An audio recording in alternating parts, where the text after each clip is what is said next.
without further ado, Rachel's going to talk to us about how to keep water under control in your landscape, hopefully. Thank you. Hi, everyone. Thank you for coming out. So tonight's conversation is going to be about stormwater management and how we play and protect the water that's in our landscapes.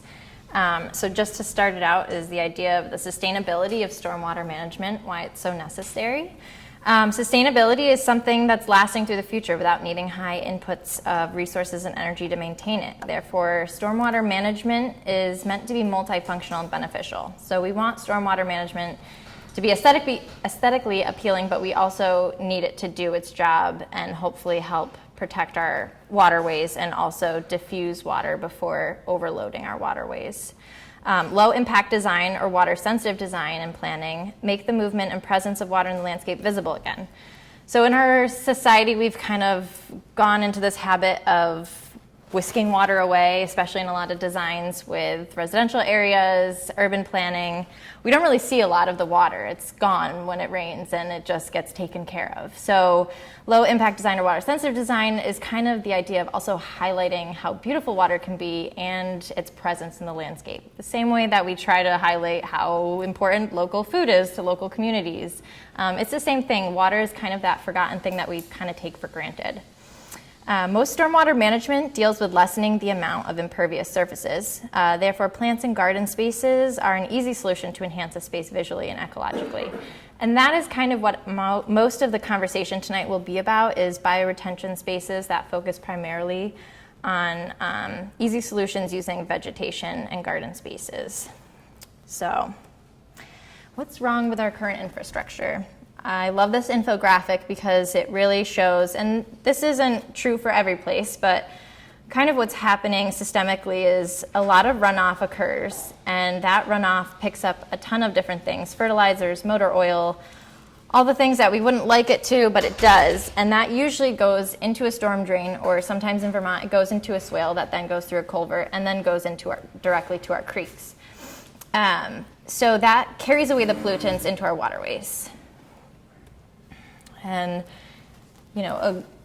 another infographic, what's wrong with it? Well, those little issues turn into big problems. So currently in Vermont, especially in the Lake Champlain area, we're seeing a lot of algae blooms. And actually, UVM has been working to realize that a lot of that is occurring because of the excess phosphorus that we're putting. And excess phosphorus happens sometimes in rain gardens when we put too much compost. So we're trying to do a good thing, but actually we also have to be careful not to overdo it. So things like soil and manure, things that we think are really good for our landscape, sometimes still end up in our waterways and can have detrimental effects. So green stormwater infrastructure, the whys and how, just to give you a little bit of background. 4 principles of stormwater infrastructure: to reduce impervious surfaces and increase vegetative cover. I think we all kind of knew that coming in here, that impervious surfaces have no sort of percolation value, and they cause water to run very quickly and not always get into the soil or the groundwater. So we try to slow the rate of the stormwater flow and allow for evapotranspiration to occur when we have plant matter involved. Number 3, infiltrate rainfall to reduce runoff and recharge our groundwater. So a lot of times when we do pipe away the rainwater, it ends up going into our surface water, which is fine, but we also need to recharge our groundwater. And number 4, filter with soils and vegetation to remove those pollutants. So we all know how powerful plants can be in being a filter for things like pollutants. A lot of them will take up through fight over mediation, and actually we're able to keep and remove those pollutants by cutting down that and getting rid of that vegetation afterwards. So the stormwater chain, considering how water flows, moves through, and then exits a site. You can kind of think of the chain as almost the house being the start of it, and then the end being the different bioretention spaces you have, and all those links are the different things you can do for the water to carry out to those spaces. So the chain has 4 major categories: the techniques that prevent runoff from surfaces, so potentially adding small green roofs or pervious pavers to your property; retention techniques that store runoff for infiltration, so the things like rain gardens or bioswales, things that can help keep the water there and slowly get them to infiltrate the soil. Detention facilities that temporarily store runoff and then release it at a measured rate. So things like rain barrels and rain barrel butts, detention ponds, those things help store the water so that it has time to percolate rather than quickly being washed through. And then conveyance techniques, so the things that transport water from where it falls to where it's retained or detained. So a lot of times stone weirs are built, or in places that do have to have impervious or even pervious surfaces, things like runnels or channels, which we'll look at some examples of later, are installed to help keep that water from going directly somewhere and also allowing you to see it and how it works through the landscape. Sorry if I'm going too fast, I can slow down a little. So the approach of bioretention in stormwater management. So bioretention uses the chemical, biological, and physical properties of plants, microbes, and soil to control both the quality of the water and the quantity of water within the landscape. So the space that I've showed in this picture is a bioretention area that not only is holding the space, but you can see that they've strategically placed different channels throughout the paving to allow the water to be seen and move through it in more of an organic fashion. So bioretention spaces consist of the depressions of different shapes and dimensions that drain our surface water runoff and encourage infiltration in the soil. So a couple of examples on even larger scales. So a bioretention area recently built at a university center. What's really beautiful about this space is that they've taken the time to use the caged stone as a way to diffuse the water when it immediately comes from this impervious surface, and then it's filtered through a small vegetation layer, again diffused, filtered, again diffused, and then it finally drops to that last detention pond area. And it can be a multitude of different vegetation in these. It's a lot of sedges or grasses, different perennials, but also trees and shrubs work really well. And this is just another example of something that you might pass by and not realize what it's doing, but it's a great detention area that has actually filled in with a lot of different types of shrubs and grasses at that same university. And then different spaces like bioswales, which you can see on the right-hand side, which is really happening a lot in places like Portland, Oregon, where they're taking a serious look at their streetscapes and their surface water and figuring out what ways they can, try to create any sort of vegetative buffer anywhere they can. And that can easily be done in the Mad River Valley as well on a lot of our roads. Even though we don't have a lot of sidewalk, there are spaces where we can put vegetative buffers between the road and our drainage swales that go down into those culverts. And the left-hand picture is a place in Malmö, Sweden, that is a neighborhood that provides a lot of really neat bioretention spaces that do more of the highlighting and use it as an ornamental feature, but it's still doing its job by retaining that water and slowly filtering it through vegetation. So smart bioretention planning and what it does for our landscape. So what's happening underground? Well, pollutants are filtered through bioretention cells in plants and the soil before reaching a larger body of water or groundwater.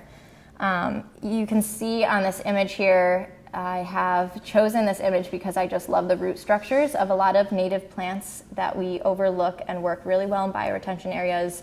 The roots are really what help make all of this come together. The roots provide the space in the soil to allow the percolation to happen. So the soil and the microorganisms are key components for water treatment, and the soil mixture is very important when we are putting in these bioretention areas. As I mentioned earlier, we're finding that a lot of rain gardens that have been put in have been using excess compost that comes from things like manures or food scraps, when the reality is that there's too much phosphorus in those, and we're actually leaching a lot of excess phosphorus into our water systems. So things like being very diligent of having compost that comes from things more like leaf litter is another option to provide a compost layer. And we also don't need as much compost as we think we do. Native plants and a lot of prairie plants survive in really dire conditions sometimes, and different soils. I've had a lot of colleagues who have just used straight sand in bioretention, and the plants have thrived. So the plants really take on what they can, and they also use those soils like sand as a way to catch all the excess fertilizers that are already coming out of the stormwater So you have to think that there's a lot of stuff already being carried in the water. So even if there isn't stuff in the soils, these plants are still grabbing at those as they filter through. And that's providing plenty of nutrients for the plants. So even if you do use compost, it's important to know what is made, what the compost is made of, and also 3 to 4 inches is doable on top of a large sand base for something like a bioretention space. So how bioretention works with water.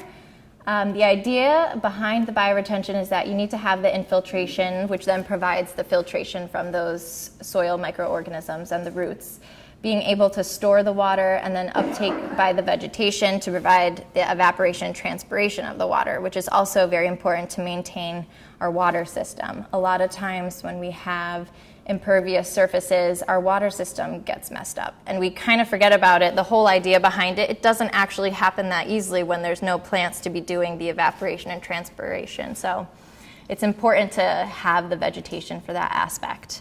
And that bioretention design is actually the one that's in Mahiron's parking lot, and that was done by an associate professor, Stephanie Hurley at UVM. Environmental benefits of bioretention spaces. So it increases wildlife value by providing food and nesting space. So planting smart, having a lot of ornamental grasses provide seeds during the winter and fall months. It also provides cover for a lot of smaller animals and birds, insects alike. I think a lot of the plants also provide great nesting grounds, and also for things like caterpillars, when you use things like milkweed, you can really provide a lot of space for those insects, those beneficial pollinators. Reduces energy use and pollution by capturing atmospheric pollutants in leaf and soil and lowering maintenance requirements. So a lot of gardens have typically been put in that require a lot of maintenance. With the rain garden, it should honestly take care of itself. I mean, certain weeding, of course, and making sure invasive species don't choke stuff out that find their way in there. But for the most part, the plants that we are choosing to put in these bioretention spaces are resilient ones that really can boom and turn into something like this. So, mass plantings and being able to just do their thing over time. Shading from plants creates a more pleasant microclimate. So, for a lot of urban planning, streetscapes have provided a lot more tree cover just to allow the temperature in the overall city to decrease. So it's amazing how much plants can change that by the forms of evaporation and transpiration off their leaves and the shading aspect. Phytoremediation, using living plants to clean up the soil, air, and water. This can occur when you cut back and remove the plant matter, as I mentioned earlier. So if you do find that you have a high amount of lead on your property, for example, a lot of helianthus, the sunflower family, are great at picking that out of your soil. And you can see a change by just planting those plants and using them as phytoremediation to get rid of those things in your soils. Continuing on the environmental benefits, so the native plants make up the unique rain gardens to attract frogs, turtles, toads, and birds. One thing that I love to see in a lot of the rain gardens that I do is the puddling effect with the butterflies. I never really knew it was a thing until I noticed it all the time, where butterflies need that puddling of the mud to just hang out and do their thing, and that's a really neat thing to see. And that comes with the temporary pooling of the rainwater, and also, the influx of different birds and mammals and insects in there really allow for a diverse insect and plant life. So rain gardens do not attract mosquitoes. They need at least 7 full days of standing water to complete their life cycle. So if people are a little worried about what the standing water means on their property, it does not mean that you're going to have mosquitoes hatching. It should, if it's working properly, drain much sooner than 7 days. It should not be full that long. Okay, so specifically talking about rain gardens. So rain gardens infiltrate 30% more rainwater than standard lawns. I know we'd like to think that lawns are a pervious surface, but unfortunately they really don't do the job, especially if they are lawns that have been cut short for many, many years. They actually form a very dense mat with their root systems, and typically the type of grass that is used don't have deep roots.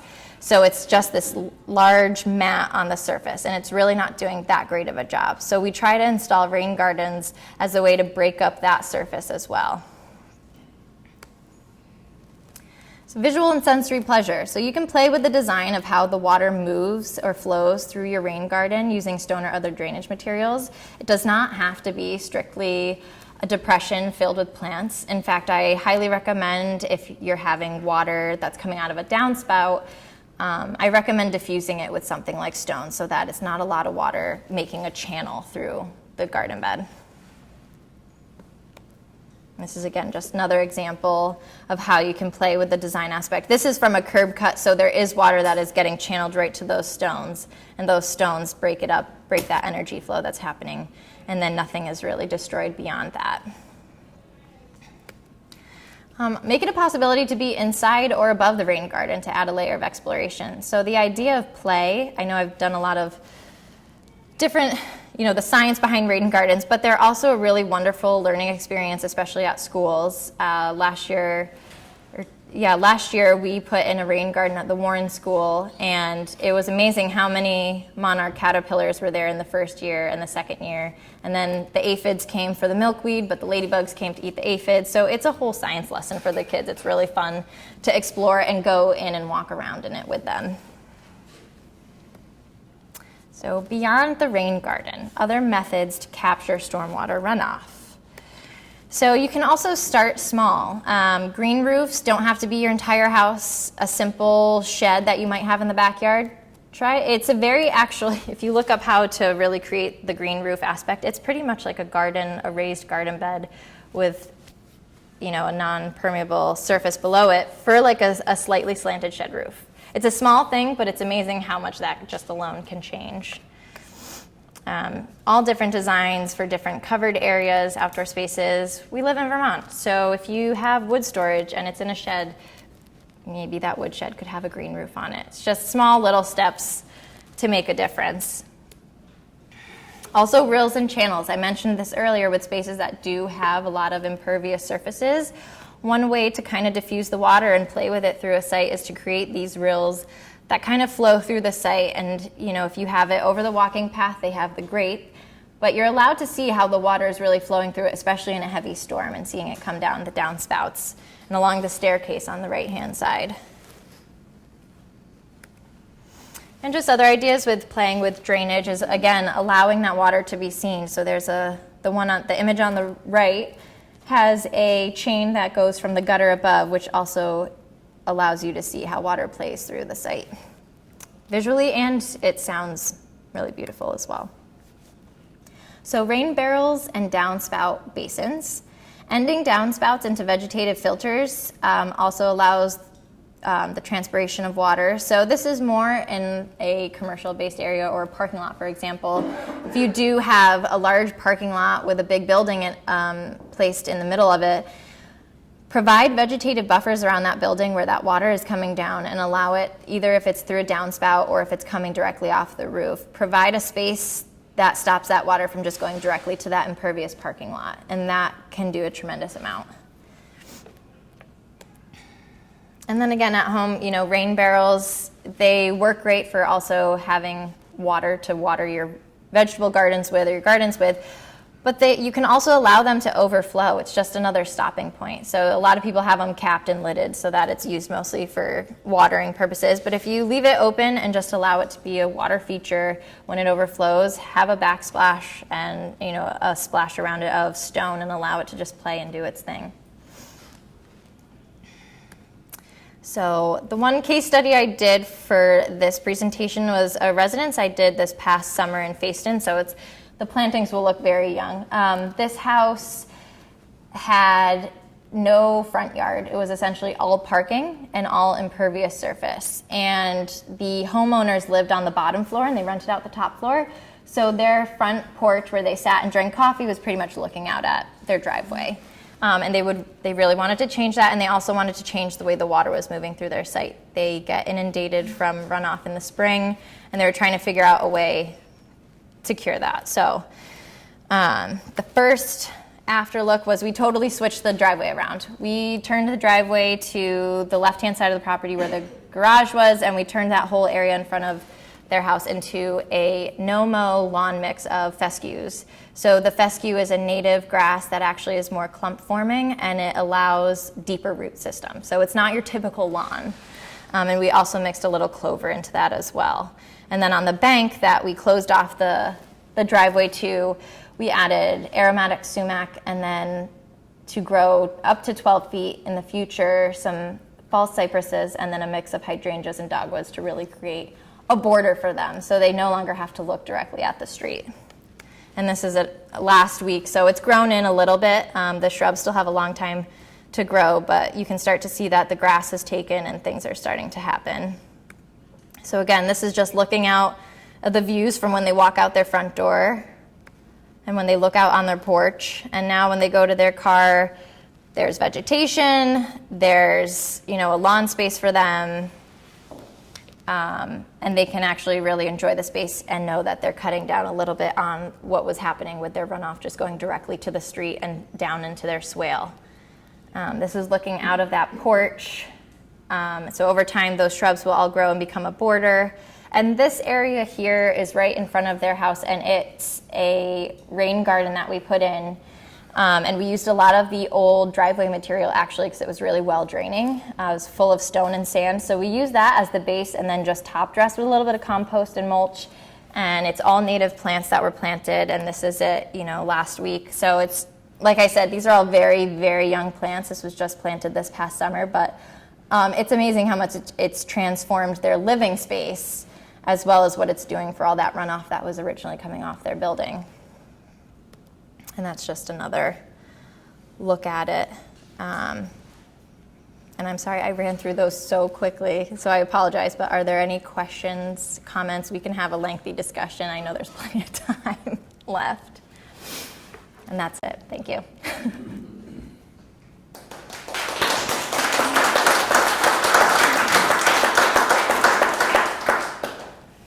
So how much big machine time do you need on a project like that to sculpt the original layer? For that one, we did excavation work. I think it was 2 full days of excavation work. And the toughest part was regrading the driveway to not have a tremendous slope, because it was actually a pretty big grade change from where their driveway was to the road, and you only have so much footage to really work with. So that's why it was so big before, because it was this nice, long, shallow swoop.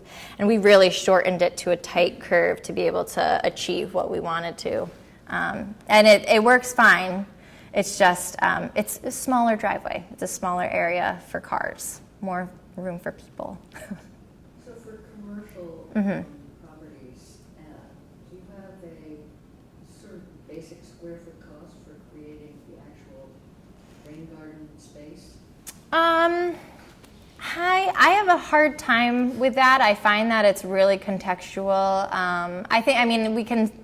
We have somewhat, it really depends on what we're getting into, the soils below, how much we would have to bring in of different soil types.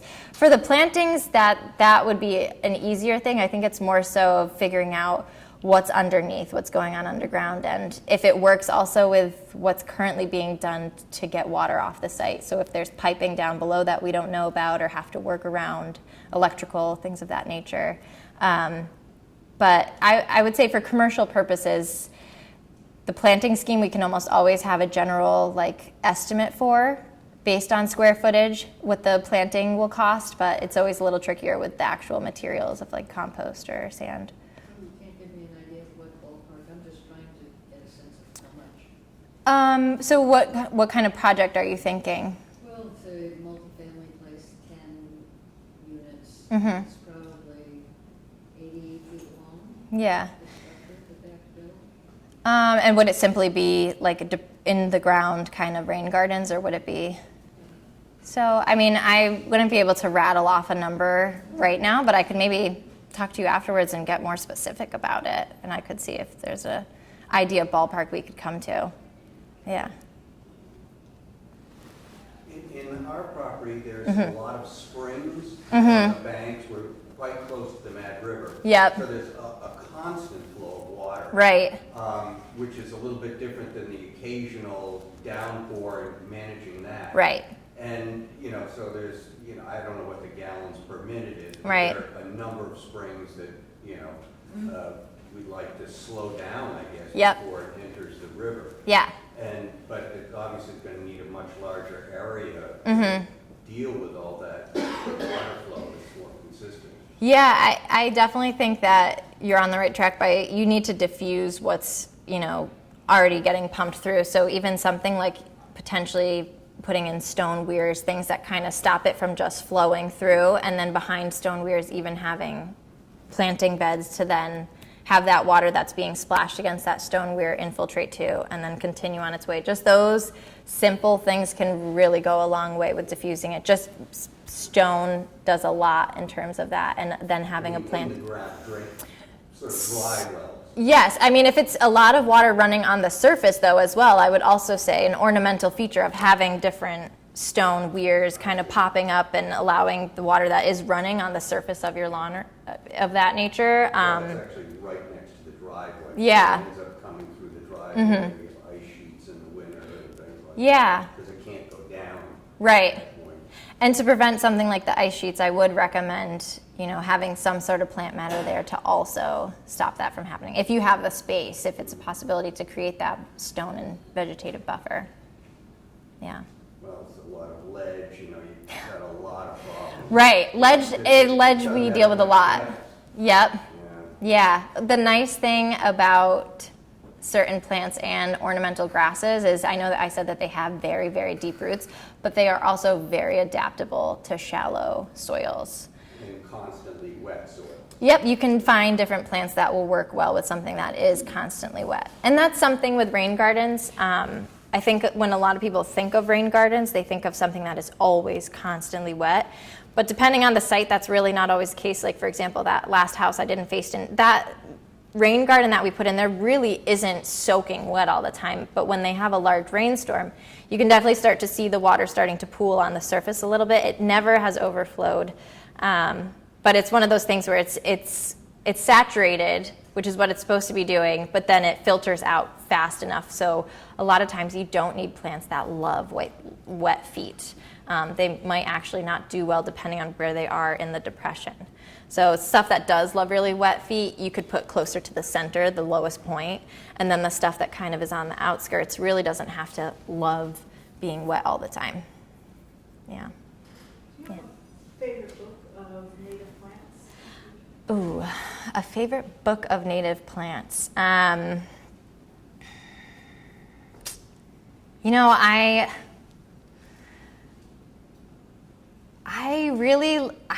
It's funny, the native plants that I've worked with, I've honestly gathered from multiple sources. I do love the designer, he's out of Europe, so I don't take into account a lot of his stuff, but he actually has a lot of things native to the United States, which is Pete Udolph. He does a lot of different books about, more kind of going back to more meadowscaping, and so he uses a lot of prairie plants in that respect, and that's a great way to find native plants. What's his last name? Udolph, it's Oudolf, and his first name is Piet, so I don't know if I'm pronouncing it right, but I say Pete. Thank you. Yeah, yes. Do you ever have the opportunity to work with multiple landowners? We're talking about isolated rain gardens. Mhm. It's a shame to have, somebody working uphill and then Right. someone working downhill. Yes. Yeah, we've definitely worked with cases like that. It is different. I find that a lot of single homes tend to be focusing primarily on their own, and really the rule of thumb is you can't have any water. As a designer, you really should not be having any sort of design that puts water on someone else's property. So Unless they're willing. unless they're willing, yes, if we have permission to. But we have, currently I'm working on a project up at Sugarbush for Snow Creek condos. We're completely redoing the landscaping there, and one of the major issues is the drainage and runoff. So we're trying to figure out ways of how all those condo association owners can figure out a way that it'll work for everybody and everybody likes it. So it's a little different than having a house next to a house because they are an association, but yeah. Yes. I'm the road commissioner for a private road association, Cider Mountain Road. Yeah. Last year we had Irish Shaddis, I believe it is, from the Mad River. The Friends of the Mad River? Friends of the Yes. Mad River come Yep. up and do a survey of the whole thing, which was very helpful. And we're integrating his recommendations into our maintenance at this point. There were two focuses we had. One, we want to get the water off of the road, so it's Right. not eroding the road. Yep. But then, wherever possible, to direct it into not streams that would Right. feed on down eventually to the Mad River and on. I'm noticing on my own property where I've got several diversions that the old forest growth there, which was originally apples and now pines and poplars and cherries and things like that, that very rich, deep soil there, that maybe that soil is being, with the rains we've had recently, Yep. being too moist for those trees and creating more root rot. Yep. And so I'm thinning out the old stuff that's dying off. Right. But just thinking in the future, how to, and this is similar to all up and down the road. It's woods, most of which has not been forested in any practical way. But Yeah. how do we think about if we are removing water from the stream beds to the soils around? How do we think about just the forests themselves in terms of Yep. replanting or thinning or whatever? Right. Yeah, and the idea also behind stormwater management is not necessarily to completely stop all the water from going into the surface waterways. It's mostly, a lot of it is trying to replenish our groundwater, because we're finding that is becoming a huge issue because of the way that we deal with water and piping it to all of our surface water. In the rural area, we've got plenty of water. Yes. But We do. We have a lot of water here. And I would say also to that extent that also goes along with the sustainability view of stormwater management, and if how sustainable is it, or how can we sustain those forests in a way and still create a healthy environment for them and also create something new and beneficial. Yeah, that is an interesting idea though, that it's becoming almost too wet for them based on what's going on. The future of our environment. Yeah. Climate change is, I think we're facing very different things Right. than we have in the past, right? Yeah, and that might be where something like understory plants for the understory might have to come in. So an area that has been fine with just trees on their own, it might be an area like for apple trees, for example. They're very shallow rooted plants.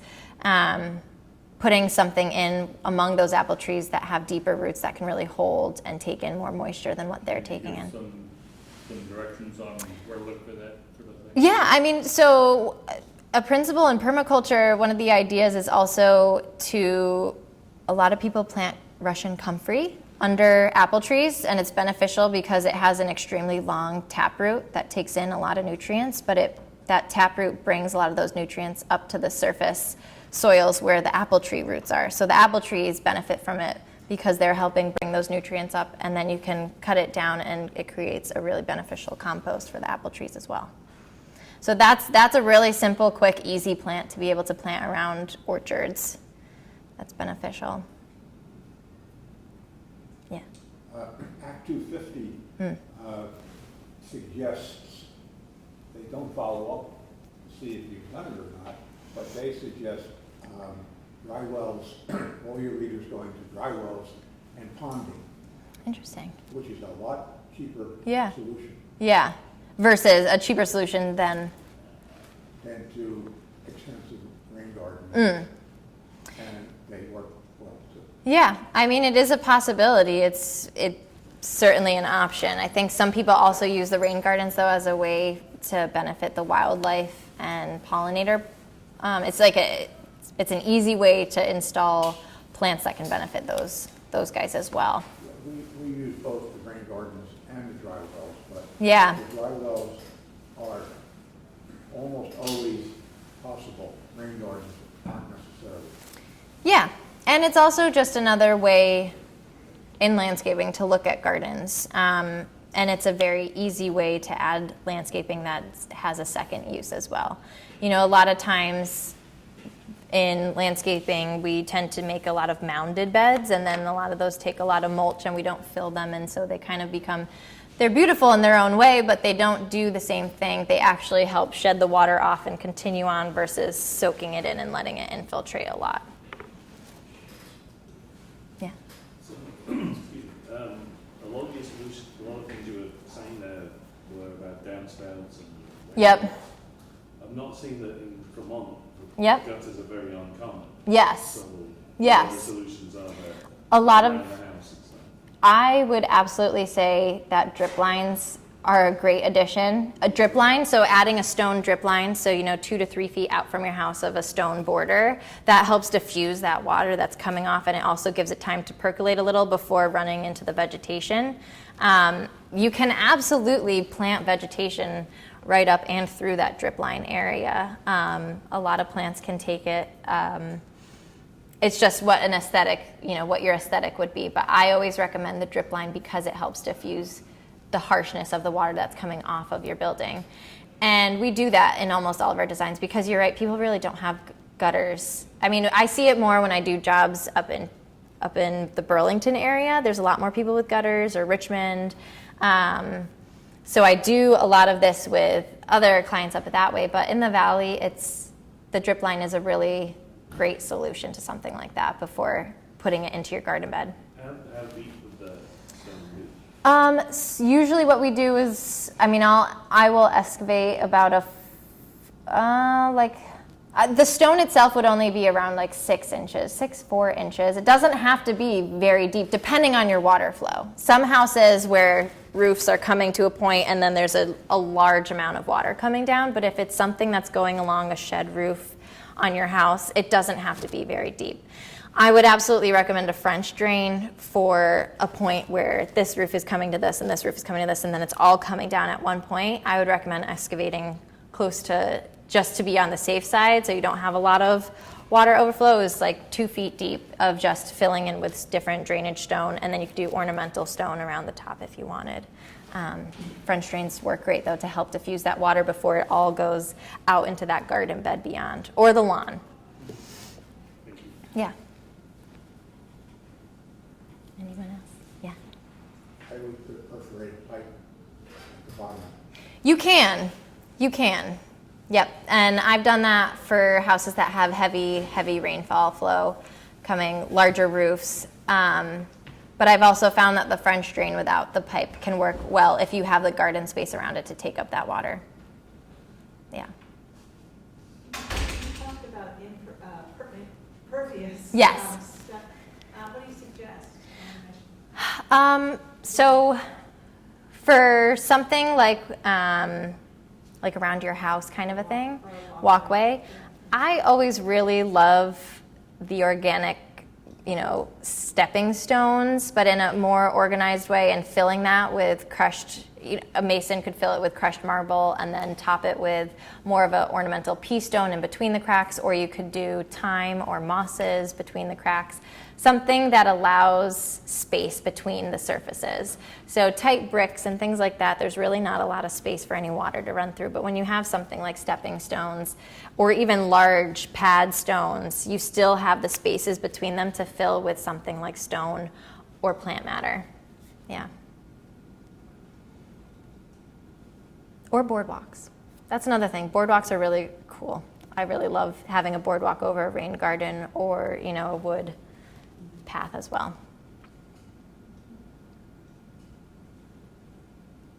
Well, if there's no more questions, yes.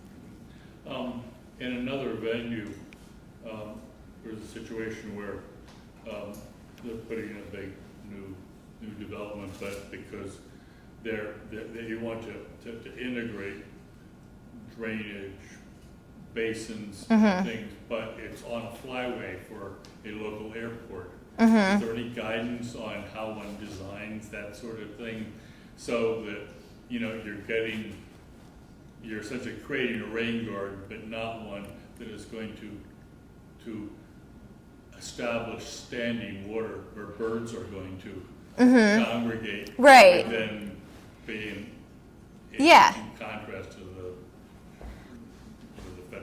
aviation. Right. I would say, it would have to, I would do a site analysis to see how much water is occurring where and how much is puddling. But you could either break up the garden spaces Right. to prevent it from being one large area that pools. So having it run into a couple different locations. Also, depending on how much you apply drainage stone down below. So you could excavate pretty deeply to allow it to go quicker through the soil and through the stone. I guess my question is, who is the authority that one would go to design such a system for you? Well, to be honest, there are rain garden manuals out there. Currently, though, I've been talking to Stephanie Hurley, who is the Associate Professor of Ecological Landscape Design. Currently, she's been trying to fix the rain garden manual that's out there because it calls for 1 to 2 feet of compost, which her entire study has been based around not doing. So stuff does need to be fixed. Things are constantly changing in the field, but there is a rain garden manual, I want to say, for the state of Vermont that is published. Well, this is in Vermont. Is there? I guess I'm asking: is there a authority, something like a geofluvial morphologist or something, that one would go to ask for design for something like this? I mean, you could go to the usgs.org site. That site is usually pretty good. They have a whole section on rainwater and stormwater management, and there's probably contact information there to go to. Yeah. Yes, Chrissy. What is the best time of year to start planning your rain garden? To start planning? Yeah, and then to start, like what's the timeline, the ideal timeline? Honestly, I prefer the timeline that I like. So spring is hard in Vermont because all of the water is running then. So if you have a heavy, this year actually while we were at the place in Fayston, it was a little tricky because we were dealing with a significant amount of rain this June. So every time we'd be digging stuff out, a huge rain would happen and everything would be filling up. And so it was always a little treacherous. But if you get things in, if you can design over the winter months and then be ready come May and early June to get things in the ground, that is a great time to do it. Me personally, I also spend most of my winter designing so that I can do all the installations throughout the summer months. However, I do still design throughout the summer, and fall is also a really great time because it's a drier season. Plants do great in this climate right now. Like, they love the fact that it's not super hot. They're not getting stressed out. So fall is also a really nice time to plant. So, yeah. Or we could still plant it in the winter and plant it for the next fall, sort of thing. Yeah. Yeah. You had mentioned no-mow lawns. Yes. I'm familiar with this from out in the Midwest where I spend part of my time. Mm-hmm. But when I went up to whatever the garden center is up in Burlington, they never heard of this before. No. I have to always order my seed off of American Meadows typically. They're a wonderful site. And they're a great reference site if you're looking for native plants. I highly recommend AmericanMeadows.com. They do a great job in stocking seeds that work for native plants and meadowscaping. But yeah, it's kind of it's definitely gaining traction, but and it's still very much a preference to have more of a regulated lawn. The nice thing about the no-mow seed is if you can live with like a wavier looking lawn, it does not have the seed head, so it doesn't look crazy and wild and it doesn't get super tall. It gets a maximum of 6 to 7 inches and then it kind of flops and it's soft and it's wavy and it looks really beautiful to me. It's a great alternative because it has those deeper root structures and it doesn't form that dense mat on the surface because you never have to continually mow it like you would. You can mow it, but then you're creating that mat. Yeah, Prairie that Nurseries in Wisconsin is also a Great site. source for that and Yes. other native plants, not necessarily native to here, but, Right. but some of them are. Yes. Plus, they're very good at help and resources and advice too. So. They are, and for projects that, you know, seem kind of daunting, they also have a lot of, you can buy a lot of plugs to create more of what if you want an alternative ground cover like chamomile or something, you can definitely use plugs versus seed if that seems daunting. Yeah. Do you know any examples of a city or a town that has tried to create a whole bunch of rain gardens, sort of a coordinated effort? So definitely Portland, Oregon. They are on their mark there. A lot of places in Colorado. I recently visited Denver. They have a lot of rain gardens that it seems like Chicago has also really undertaken it to make it, with any new construction, there has to be some sort of green infrastructure involved. And I think currently Chicago holds the title for the most green roofs for a U.S. city. So there is a lot. And actually, if you ever get a chance to go to Chicago, the Lurie Garden, there is a large park, but it's actually the largest green roof because it's a green roof to a parking garage that is down below. So it's an amazing park, and you kind of forget the fact that it's technically a green roof, but it's huge. It's in the Millennium Park, I believe, Lurie Garden. Yeah. So there are a lot of cities that are trying to get it done and accomplished, and smaller communities as well. I'm trying to think if there's anyone. Portland, Maine, honestly, in the last couple years has been undergoing a lot of renovations in their streetscapes. New York City as well. I studied urban design in Denmark, and when we were there, the firm that we were working with was actually working with cases in New York City of slowly turning a lot more of the road into garden and park space. So if you go to New York City recently too, I went a couple weeks ago, I have noticed that the roads have gotten significantly smaller. They're trying to get the cars out of the city, which is a model that is really tough in the United States. But they're doing a pretty good job of it. And I think the more traffic that people endure there, the more they're thinking that cars maybe aren't working in the city. Yeah. Yes. It sounds like you should be working on towns to get their building codes too. Yeah. Because we're at the source of the runoff that goes into Lake Champlain. Right. And that's where you have to cut it off. Yes. And I would think that would be the place to start with building codes for each town. It is, yeah. I'm the chair of the Planning Commission down in Granville, and though we are very rural in comparison to many places, we are trying to instill that with any new construction or even park spaces, that there are guidelines and subdivision bylaws to follow if for some reason someone wants to, sell their 60 acres and then there are no zoning laws down there, so someone could potentially create a huge, not that this will probably happen, but someone could put 120 units on it if they wanted to, because there's no laws stopping that. And so the idea behind it is not preventing somebody to do that, but it's to have laws in place so that if they do that, where's their stormwater going? Where, just being held accountable for the environmental effects they're going to have by building that. Yeah. Yes, Chrissy. So I have a pretty conventional lawn that Yeah. I'd love to replace. Yep. Sort of like one of the lawns that you were talking about. Yeah. Was that no grass? No, yeah, it's essentially like a fescue blend. So, but there are a lot of places like Prairie Nursery where you can buy the seed, and it's called No-Mow Lawn Mix.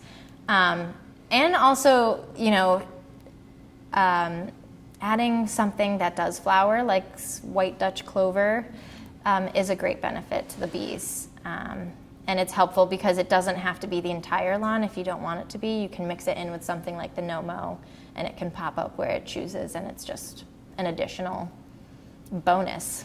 So How do you transfer that? Like you just kind of, what's the method? So to turn like a conventional lawn into that, there are multiple methods. I have one client where they really didn't want to do any sort of tilling, so we laid cardboard through compost and seeded that, and so the grass underneath, the nitrogen will break down, it will provide nutrients, the seeds above will grow, and it'll essentially all create a new lawn space.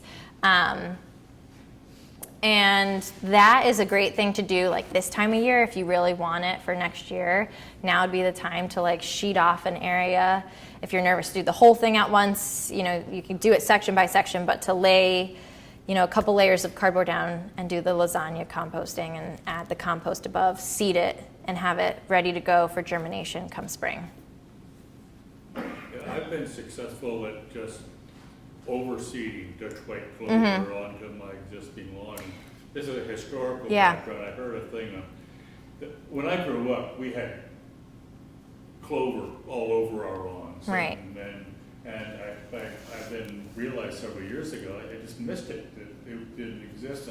And I learned on some radio show or something that it was when they came in with the broadleaf herbicides to get rid of your dandelions and all of that sort of thing, that of course killed all the clovers as well. But in fact, the clover works as its own preventative for those other quote invasive weeds. Yep. So to have a good mix of fescues and whatever your lawn mix is with the Dutch white clover keeps down the other quote weeds that you don't want in your lawn.